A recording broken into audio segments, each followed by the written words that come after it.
Ladies and gentlemen, welcome back to our Glory Hunter series. We're in season 9. We've got through a busy January and we're about to go into an even busier February. So let's get in and look at the games and the results that we've played already, and then we'll jump into the game for this month. So after our strong 5-0 win against Malaga in the last episode, we went into the Copa del Rey fourth round. We played against Ponferradina, I think that is. We rotated the squad quite heavily. Again, another kind of non-league equivalent team. We rotated the squad quite heavily, brought in a couple of our younger, more inexperienced players. Very pleased with some of the performances here. As we see, there's a nice ball here into Mayenda to give the home side the lead. In the 8th minute then, we see Samuel Justo and Quentin Timber combine as Timber whips a big cross into the back post. Hill makes an attempt on goal. His shot is blocked, but he falls up for the rebound to score his first senior goal for the club. In the 20th minute then, Jose Manuel makes a lovely run forward, but finds a nice pass through the channel into Samuel Justo to score to make it 2-1. Dominic then combines with Justo, and as the ball comes back, the ball comes back to David on the edge of the box, and he fires in to make it 3-1 for his first senior goal for the club as well. And Albrecht then turns provider for Hill as he comes in at the back post to tap in his second goal to give us a 4-1 victory. That led us into then a quarter-final game against Espanyol. This time we are away.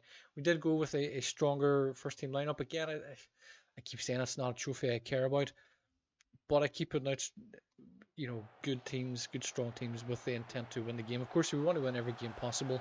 If we're going to lose, then at least let's lose in the right way. As we see, after only 55 seconds, Naipan opens the scoring against Espanyol. Woods then intercepts on a poor clearance, finds De Ketelaere, who feeds the ball into Oved to make it 2-0. And in the 65th minute then, Frenia and Oved combine on the left-hand side. Woods involved again as he crosses into the back post. And I'm starting to lose count of how many back post headers Ivan and Gas scores. So we went through to the semi-final. We have been drawn against Real Betis in the next round.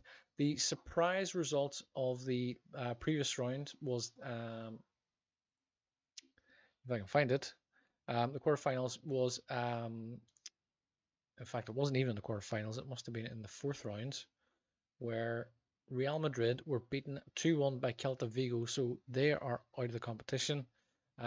We have gone in, we beat Espanyol. We are now about to face Real Betis.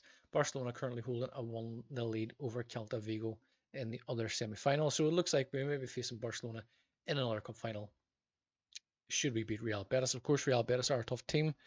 We have plenty of negative experiences with Real Betis already. But following the game against Espanyol, we started the first of a triple header against Real Sociedad in the Champions League qualifiers. In the Champions League phase, we go through the qualifiers for the playoffs. That put us into a game against Real Sociedad, which coincided on either side of our game with Real Sociedad in the league. So in the first Champions League game, we were away. As you'll see there, we've come back with a 2-1 victory. We'll show you the goals, of course, as always. This game was away, the league game was away as well, and the second leg of the Champions League tie was at home. As we see, the ball's cleared out to Quentin Timber. He gets down the left hand side, crosses square across the box, and Dominic is there to score the opener. Mason Woods then scores a penalty. We're starting to get a little bit of form back with penalty scoring to make it 2-0 before a Fabio Vera pass back to I think Miyuki, I think that is. I'm not sure the pronunciation of that. My apologies. Scores to pull Sociedad back into it. We then follow up with the game in the league, which was the more important game. We didn't really care about the Champions League games. Again, we are away. This time we've come home with a 4-1 victory, which is very, very pleasing. We'll show you the goals now, of course, as always. As we see Joachim Knight breaking down the right-hand side, gets across into the back post, and De Ketelaere is there to head home for 1-0 after only 6 minutes. Real Sociedad then get back into the goal as Mateo Prati plays a lovely ball through to Berentia. He scores the equaliser. In the 48th minute then, just as the clock strikes 49th minute, Baccheric makes a lovely run through the box and scores to make it 2-1.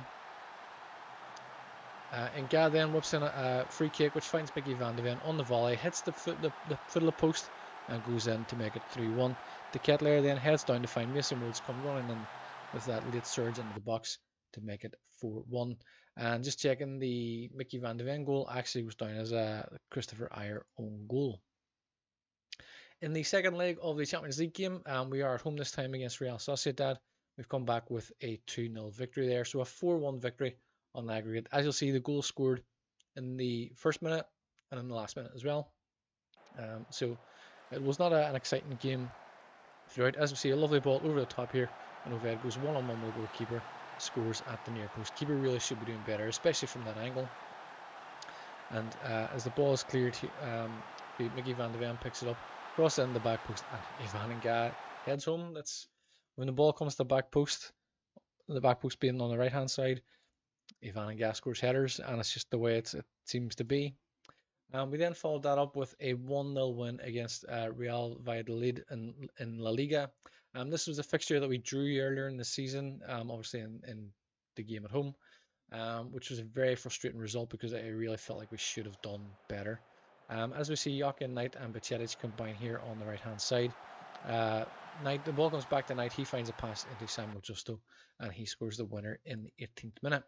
And that brings us up to where we are today. We're about to play the first semi-final, the first leg of the semi-final Copa del Rey against Real Betis. Hoping we can get through this game, sees us through into we have a second leg, of course. Hopefully we can get through this round and get into the final. Whether we win the cup or not, it's not really a cause for concern. It could, that being said, it could be a difference of potentially winning a treble, I might add. We'll bring Mateo Palma back in here. Amaria is not quite fully fit, so we'll not risk him just yet. Ivan Nga could probably do the rest, so we'll bring Dominic in.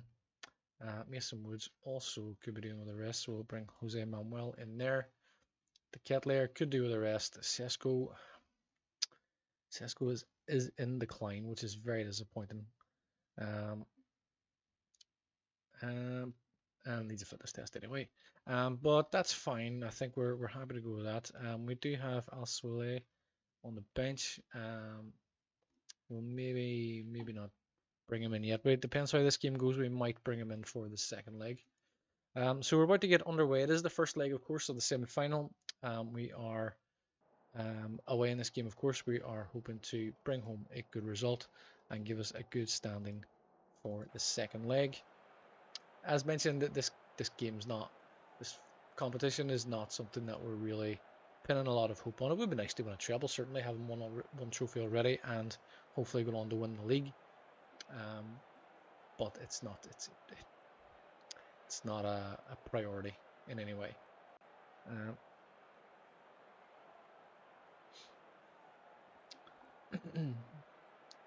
And seeing Celta Vigo and Barcelona, it's showing here 0-0, but we already know Barcelona have a 1-0 advantage, so I'm not sure what Football Manager is doing here. It's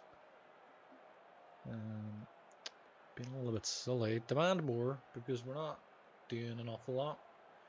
Fresnel Ngoyi is back from his injury as well, as he is now fully match fit, so we might bring him in during this game. Jochen Knight picking up a yellow card there, actually. Work the ball into the box. Okay, let's do that. We have the first pass map for Real Betis come through, and a first half with no highlights. Far from pleased. Let's make it a bit of an effort.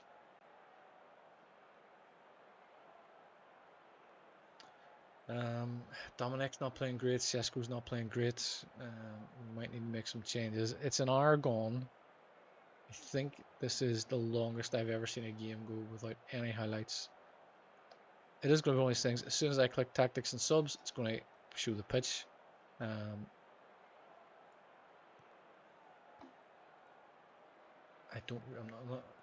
not counting that as a highlight.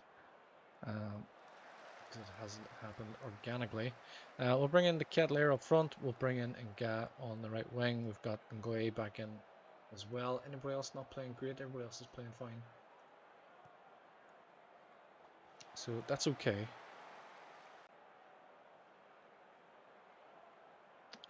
Farinia Baccetic could maybe do with a little bit of a rest. So let's bring in Amaria for left back and Timber into defensive midfield. Let's do that. And this might be the first time I've ever seen a game go all the way to 90 minutes without any highlights. I'm not counting the ones that happen when the substitutions are made, because Football Manager always does that as soon as you click tactics and subs. This game actually has no highlights. Well, that is absolutely a first from me from memory. I should have won that. We should have won that. I think that's the first time I've ever seen a game. I'm just noticing Barcelona were actually playing the second leg of their game, so they are through to the final with a 2-0 aggregate score. I think that's the first time I've ever seen a full game played with no highlights. Criticize Sesko's recent form.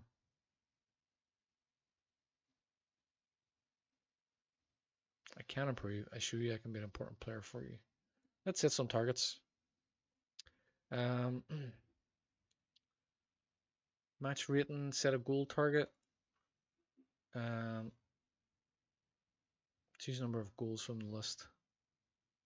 I mean, what's the period of time in which to do this? 453 days.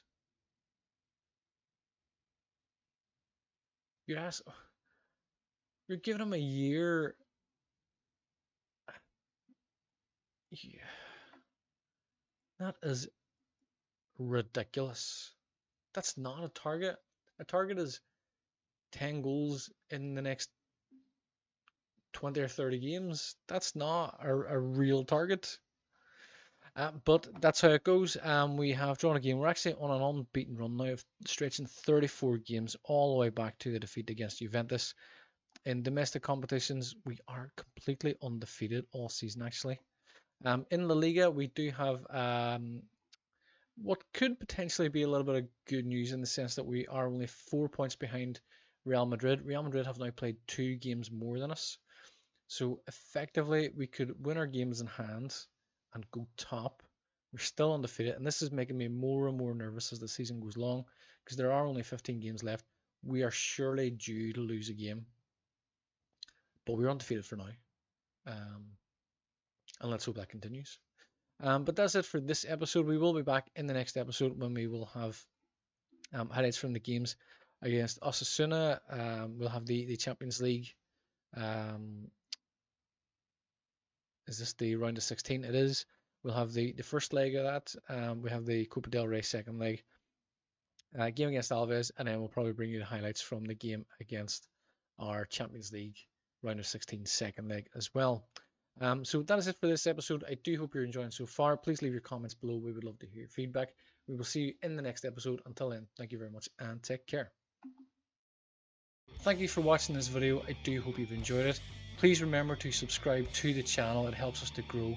It helps us to bring you more videos like this. Please also leave a like and share the video as well. And please do leave a comment. We would love to hear your feedback also.